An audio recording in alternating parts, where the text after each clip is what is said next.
bienvenue sur ma chaîne d'actualité. Ici vous aurez toutes les informations, sur tout ce qui se passe dans notre monde, les dernières actualités et celles du moment. N'hésitez pas à vous abonner, et à activer la cloche de notification pour ne rater aucune des prochaines vidéos.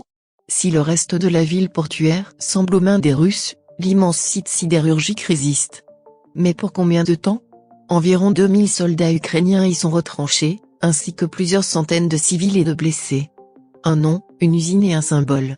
Azovstal, l'un des plus grands complexes métallurgiques d'Europe, est désormais le dernier îlot de résistance à Marioupol, cette ville du sud-est de l'Ukraine, dont les militaires russes ont affirmé, jeudi 21 avril, avoir pris le contrôle après des semaines de bombardements. À l'intérieur du gigantesque site industriel sont retranchés 2000 soldats ukrainiens, qui n'envisagent pas de rendre les armes, mais aussi environ 1000 civils, femmes et enfants. France Info fait le point sur ce site industriel, dont la chute permettrait au Kremlin de faire définitivement la jonction entre la Crimée, annexée en 2014, et le Donbass, où l'armée russe concentre aujourd'hui ses forces. C'est quoi, l'usine Azovstal? Il s'agit d'une gigantesque usine métallurgique, l'une des plus grandes d'Europe, qui s'étend sur 12 km². Le complexe est tellement grand qu'il est visible de tous les côtés de la cité portuaire de Marioupol. Ouvert en 1933, Azovstal appartient aujourd'hui au groupe Motinvest, dirigé par l'homme le plus riche d'Ukraine, Rina Akhmetov. En 2020, l'usine employait 10 700 personnes. Avant le début de la guerre, on y produisait chaque année 5,7 millions de tonnes de fer, 6,2 millions de tonnes d'acier et 4,7 millions de tonnes de produits laminés, rapporte le site internet de l'entreprise. Marioupol a grandi autour du complexe métallurgique, pour y loger les dizaines de milliers de familles d'ouvrières et ouvriers de l'usine, rapporte Mediapart. L'y jouxte presque un autre immense site métallurgique, le combinat Illich, pratiquement détruit début avril. Ces deux ensembles d'usines occupent près d'un tiers de la superficie de la ville. Azovstal et Illich constituaient le cœur économique de Marioupol, témoigne auprès de France Info Arminant, originaire de la ville, aujourd'hui réfugié en France. Presque toutes les familles comptaient au moins un employé dans ces usines. J'ai moi-même travaillé pour Azovstal pendant 3 ou 4 ans comme traductrice. Toute la ville vivait au rythme de ces usines. Peut-être que plus tard je trouverai des infos sur beaucoup des connaissances qui s'y trouvaient. Quelle est la situation à l'intérieur et autour de l'usine? Les autorités ukrainiennes et russes semblent d'accord sur le chiffre, environ 2000 combattants ukrainiens se sont retranchés ces dernières semaines dans cette usine. Il s'agit en majorité de membres du bataillon Azov, ce groupe paramilitaire qui tire son nom de la mer d'Azov, et qui fait aujourd'hui partie des forces ukrainiennes institutionnalisées. À leur côté, des membres de la 36e brigade de marine, qui s'est repliée ici après avoir défendu la ville. Enfin, des mercenaires étrangers seraient également présents, affirme l'armée russe. Parmi les soldats ukrainiens, 500 seraient blessés, a écrit jeudi Irina Vereshchuk, la vice-première ministre ukrainienne, sur Telegram. Face à eux, des centaines de soldats russes encerclent le complexe. Sur BFM TV, Sergi Taruta, député ukrainien et ex-salarié d'Azovstal, a avancé le chiffre de 14 000 militaires russes. Le Kremlin n'a pas donné de détails. Y a-t-il aussi des civils? Oui. Selon le président ukrainien, Volodymyr Zelensky, en plus des militaires, environ 1000 civils, femmes et enfants et des centaines de blessés sont réfugiés dans cette usine.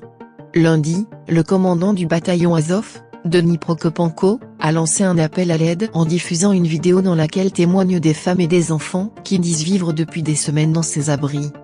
Dans une interview au Washington Post, article en anglais, le commandant de la 36e brigade de la marine nationale ukrainienne racontait que le site est aujourd'hui isolé du reste du monde et que chacun essaie de survivre avec les ressources disponibles. Nous économisons l'eau, nous nous soutenons, nous nous aidons tant que possible, détaillait Sergueï Volina. Dans le sous-sol, les gens croupissent. Il n'y a pas de médicaments. Le maire adjoint de Marioupol est lui aussi inquiet.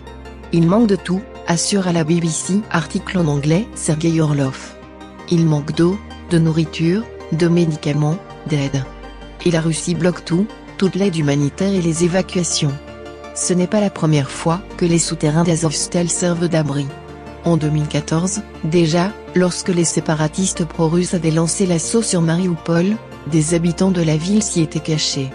Depuis, nous avons gardé ces bunkers en bon état, il y a de l'eau et de la nourriture pour tenir 3 semaines, explique au New York Times, article en anglais, l'une des porte-paroles du groupe Motinvest. Selon elle, les stocks pleins permettent de tenir 3 semaines avec 4000 personnes à l'intérieur. Quelle est la situation militaire ? Vladimir Poutine a assuré, jeudi, que ses soldats avaient pris le contrôle de Marioupol. Mais finalement, pas question de donner l'assaut sur l'usine Azovstal. J'ordonne de l'annuler, a-t-il déclaré, jeudi, lors d'une rencontre avec son ministre de la Défense, Sergueï Koïgou, diffusée à la télévision russe. Il faut penser à la vie et à la santé de nos soldats et de nos officiers, il ne faut pas pénétrer dans ces catacombes et ramper sous terre. La stratégie de l'armée russe est très simple, décrypte pour France Info Carole Grimaud-Potter, spécialiste de la Russie et chargée de cours en géopolitique. C'est le siège, on est dehors, ils sont à l'intérieur, on attend. Car entrer dans le site Azovstal n'est pas si simple. Il est composé de tunnels tentaculaires qui permettent, en temps normal, d'alimenter en matériel et en minerais les différents lieux de production. Ces souterrains compliquent l'attaque russe. Comment se représenter la zone industrielle ? C'est une ville dans la ville, et il y a plusieurs niveaux souterrains datant de la période soviétique. Ce n'est pas possible de bombarder d'en haut, il faut nettoyer sous terre.